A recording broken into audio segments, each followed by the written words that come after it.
Bem-vindo ao Sabedoria em Versículos. Aqui, mergulhamos nas Sagradas Escrituras, trazendo a Palavra de Deus em uma experiência imersiva e reflexiva. Prepare-se para essa jornada de fé e conhecimento. Vamos à leitura de hoje. 2 Coríntios 5. Versículos de 2 Coríntios 5, do livro de 2 Coríntios da Bíblia. A nossa habitação celestial. Sabemos que, se for destruída a temporária habitação terrena em que vivemos, temos da parte de Deus um edifício, uma casa eterna nos céus, não construída por mãos humanas. Enquanto isso, gememos, desejando ser revestidos da nossa habitação celestial, porque, estando vestidos, não seremos encontrados nus.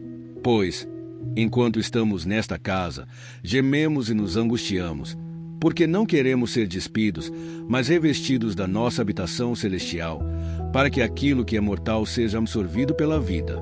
Foi Deus que nos preparou para esse propósito, dando-nos o Espírito como garantia do que está por vir. Portanto, temos sempre confiança e sabemos que, enquanto estamos no corpo, estamos longe do Senhor, porque vivemos por fé, e não pelo que vemos. Temos, pois, confiança e preferimos estar ausentes do corpo e habitar com o Senhor. Por isso, temos o propósito de lhe agradar, quer estejamos no corpo, quer o deixemos. Pois todos nós devemos comparecer perante o tribunal de Cristo, para que cada um receba de acordo com as obras praticadas por meio do corpo, quer sejam boas, quer sejam más. O ministério de reconciliação. Uma vez que conhecemos o temor ao Senhor, procuramos persuadir os homens. O que somos está manifesto diante de Deus e esperamos que esteja manifesto também diante da consciência de vocês. Não estamos tentando novamente recomendar-nos a vocês, porém estamos dando a oportunidade de exultarem em nós, para que tenham o que responder aos que se vangloriam das aparências e não do que está no coração. Se enlouquecemos, é por amor a Deus.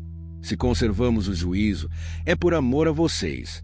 Pois o amor de Cristo nos constrange, porque estamos convencidos de que Ele morreu por todos, logo, todos morreram. E Ele morreu por todos para que aqueles que vivem já não vivam mais para si mesmos, mas para aquele que por eles morreu e ressuscitou. De modo que, de agora em diante, a ninguém mais consideramos do ponto de vista humano. Ainda que antes tenhamos considerado Cristo dessa forma, agora já não o consideramos assim. Portanto, se alguém está em Cristo, é nova criação. As coisas antigas já passaram, eis que surgiram coisas novas. Tudo isso provém de Deus, que nos reconciliou consigo mesmo por meio de Cristo e nos deu o ministério da reconciliação. Ou seja, que Deus em Cristo estava reconciliando consigo o mundo, não levando em conta os pecados dos homens, e nos confiou a mensagem da reconciliação. Portanto, somos embaixadores de Cristo, como se Deus estivesse fazendo o seu apelo por nosso intermédio. Por amor a Cristo suplicamos, reconciliem-se com Deus. Deus tornou pecado por nós aquele que não tinha pecado, para que nele nos tornássemos justiça de Deus. 2 Coríntios 6. Versículos de 2 Coríntios 6, do livro de 2 Coríntios da Bíblia. Como cooperadores de Deus, insistimos com vocês para não receberem em vão a graça de Deus. Pois ele diz: Eu o ouvi no tempo favorável, e o socorri no dia da salvação. Digo que agora é o tempo favorável, agora é o dia da salvação. As dificuldades de Paulo. Não damos motivo de escândalo a ninguém, em circunstância alguma, para que o nosso ministério não caia em descrédito.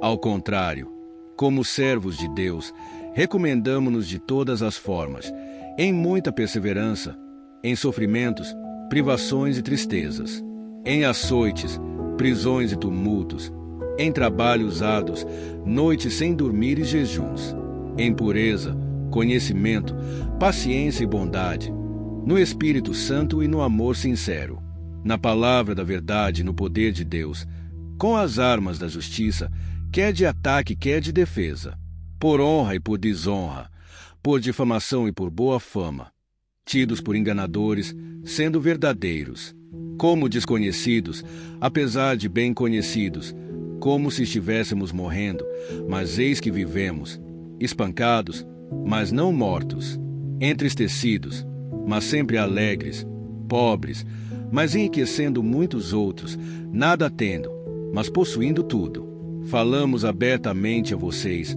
coríntios, e abrimos todo o nosso coração. Não estamos limitando o nosso afeto, mas vocês estão limitando o afeto que têm por nós.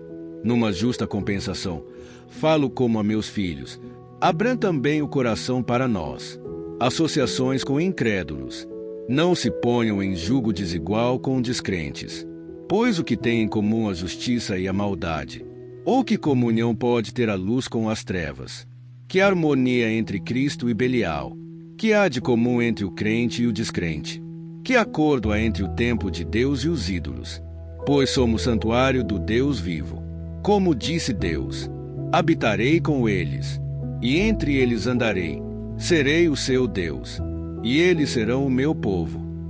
Portanto, saiam do meio deles, e separem-se, diz o Senhor, não toquem em coisas impuras, e eu os receberei, e serei o seu pai, e vocês serão meus filhos, e minhas filhas, diz o Senhor Todo-Poderoso.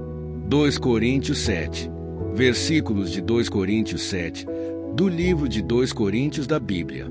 Amados, visto que temos essas promessas, purifiquemo-nos de tudo que contamina o corpo e o espírito, aperfeiçoando a santidade no temor de Deus. Paulo contente com a igreja. Concedam-nos lugar no coração de vocês. A ninguém prejudicamos, a ninguém causamos dano, a ninguém exploramos. Não digo isso para condená-los. Já disse que vocês estão em nosso coração para juntos morrermos ou vivermos.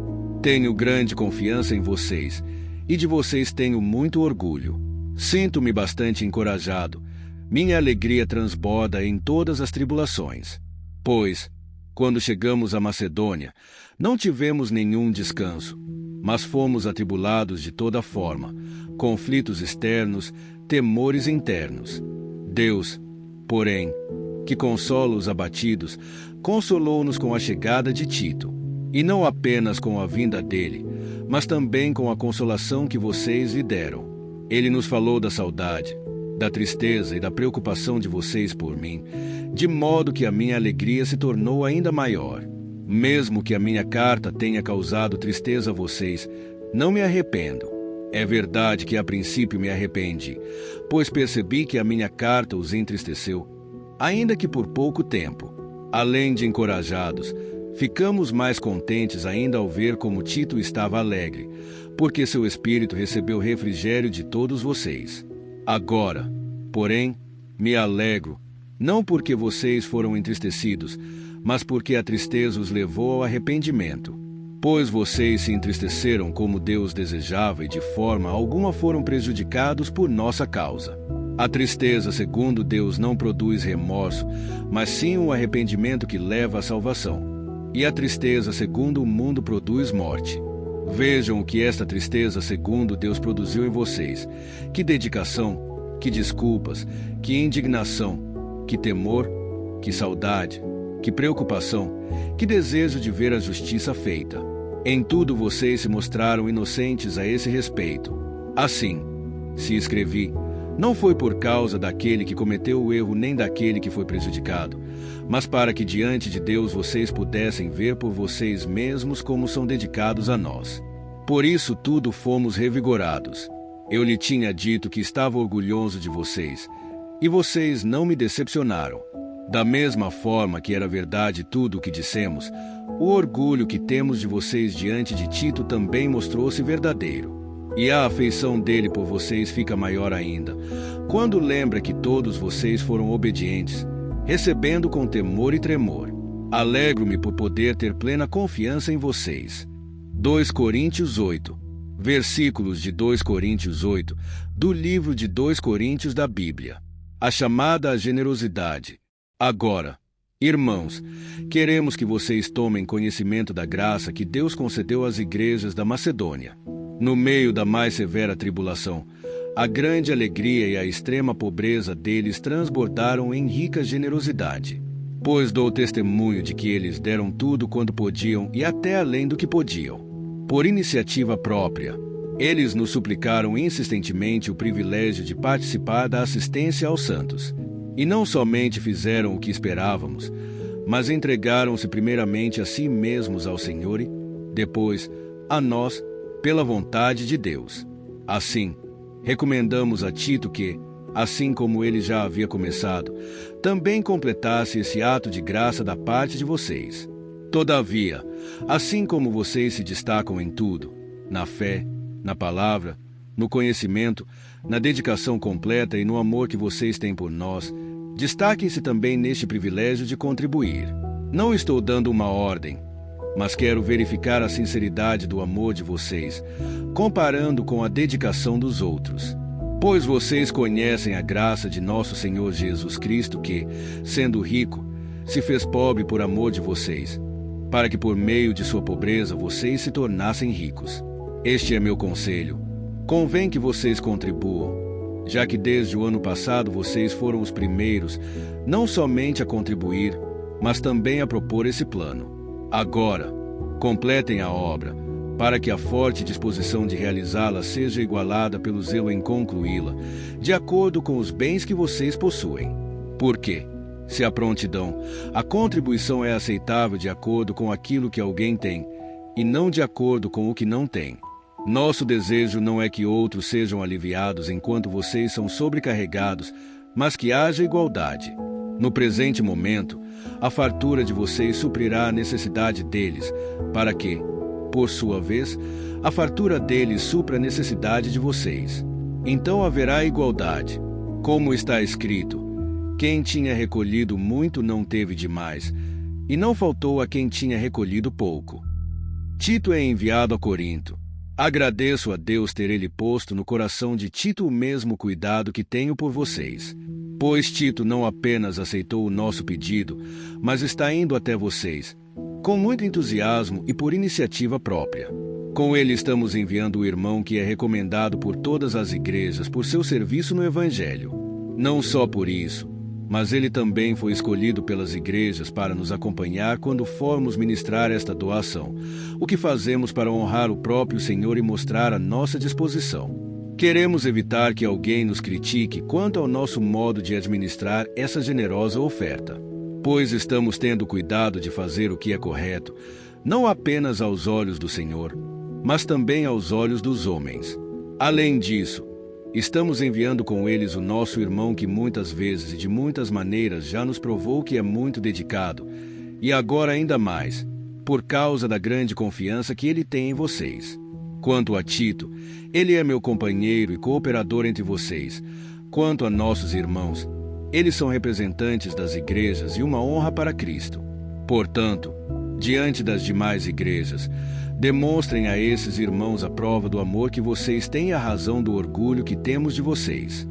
2 Coríntios 9, versículos de 2 Coríntios 9, do livro de 2 Coríntios da Bíblia. Não tenho necessidade de escrever a respeito dessa assistência aos santos. Reconheço a sua disposição em ajudar e já mostrei aos macedônios o orgulho que tenho de vocês, dizendo-lhes que, desde o ano passado, vocês da Acaia estavam prontos a contribuir, e a dedicação de vocês motivou a muitos.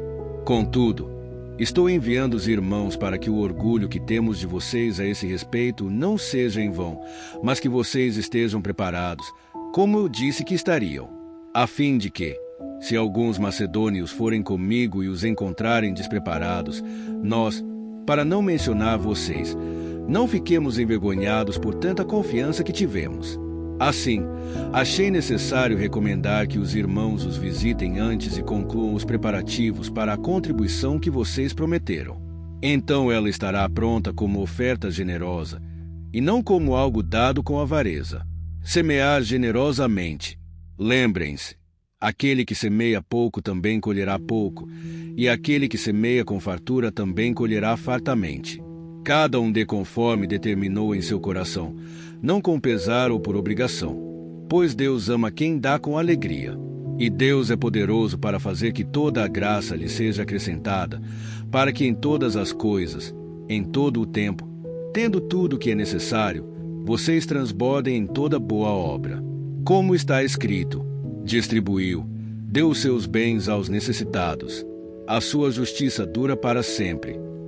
Aquele que supre a semente ao que semeia e o pão ao que come também lhe suprirá e multiplicará a semente e fará crescer os frutos da sua justiça. Vocês serão enriquecidos de todas as formas, para que possam ser generosos em qualquer ocasião. Por nosso intermédio, a sua generosidade resulte em ação de graças a Deus. O serviço ministerial que vocês estão realizando não está apenas suprindo as necessidades do povo de Deus, mas também transbordando em muitas expressões de gratidão a Deus. Por meio dessa prova de serviço ministerial, outros louvarão a Deus pela obediência que acompanha a confissão que vocês fazem do Evangelho de Cristo e pela generosidade de vocês em compartilhar seus bens com eles e com todos os outros. E nas orações que fazem por vocês, eles estarão cheios de amor por vocês, por causa da insuperável graça que Deus tem dado a vocês. Graças a Deus por seu dom indescritível. Queridos irmãos e irmãs, esses versículos nos ensinam sobre a importância do amor sincero e da comunicação cuidadosa. Paulo, apesar de sua autoridade como apóstolo, prefere a reconciliação e a restauração do relacionamento ao invés de causar mais dor. Isso nos desafia a refletir sobre como nossas palavras e ações impactam os outros e como podemos agir com mais amor, buscando sempre a edificação e a paz. Em nossas relações, devemos priorizar o perdão e a compreensão, refletindo o amor de Cristo em tudo o que fazemos. Obrigado a todos e nos vemos amanhã com mais uma palavra de Deus.